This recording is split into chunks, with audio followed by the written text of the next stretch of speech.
Good morning. My name is Tyler Kelly, and this is Brian Reagan. And Brian, where are we at this morning?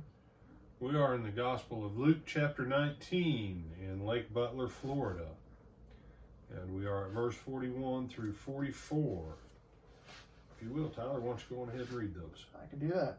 Now, as he drew near, he saw a city and wept over it, saying, "If you had known, even you, especially in this your day, the things that make for your peace, but now they are hidden from your eyes.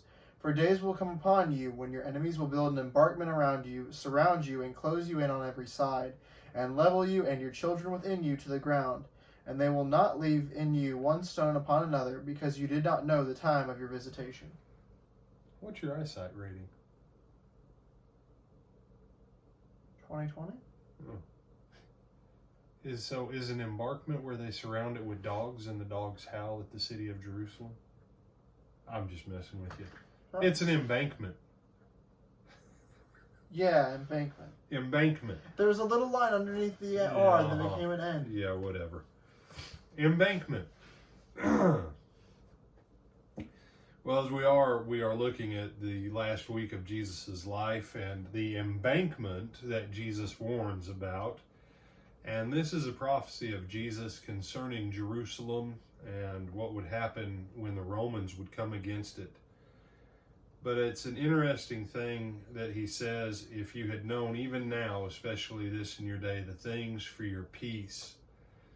The leaders had just said back in verses 39 and 40, to not give Jesus honor. And Jesus, as the Prince of Peace, had all that they needed for peace. But because their hearts were hard and they would not hear the word of God, their peace was hidden from them. You know, this similar time frame with Jesus back over in Matthew chapter 23, I believe it is. If you flip back over there real quick, that Jesus will come into the city. He, I said 23. Yeah, in verse 37. Right there before the prediction of the destruction of the temple, it says, "Oh, Jerusalem, Jerusalem, the one who kills the prophets and stones those who are sent to her. How often I wanted to gather your children together as a hen gathers her chicks under her wings, but you were not willing. See, your house is left to you desolate, for I say to you, you shall see me no more till you say, Blessed is he who comes in the name of the Lord." And for our passage in Luke and that passage in Matthew, God wanted to give them peace, but they wouldn't take it. He said, "I wanted to gather you, but you weren't willing. You would not." And he says, if you knew the things for your peace, he says, but you're missing it. And it begs the question as we think about the crucifixion and the resurrection and the return of Jesus. How many times has Christ called out to us in our lives? But we kept saying to him, well, no, not right now. Maybe one of our loved ones has asked us to come and study the Word of God, and we said, well, another time. The time's going to come when it's too late, when you'll want peace, but it won't come, because the time for Jesus gathering you under his wing, as it were, will be past, just like it was for Jerusalem.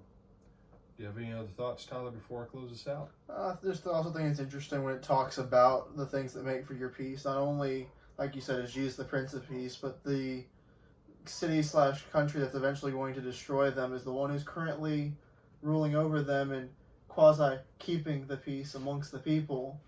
And eventually, in like 40 years, they're going to be the ones who climb or build the embankment around them and absolutely level them to the ground. And what will they level to the ground? With the city of Jerusalem, The city of peace.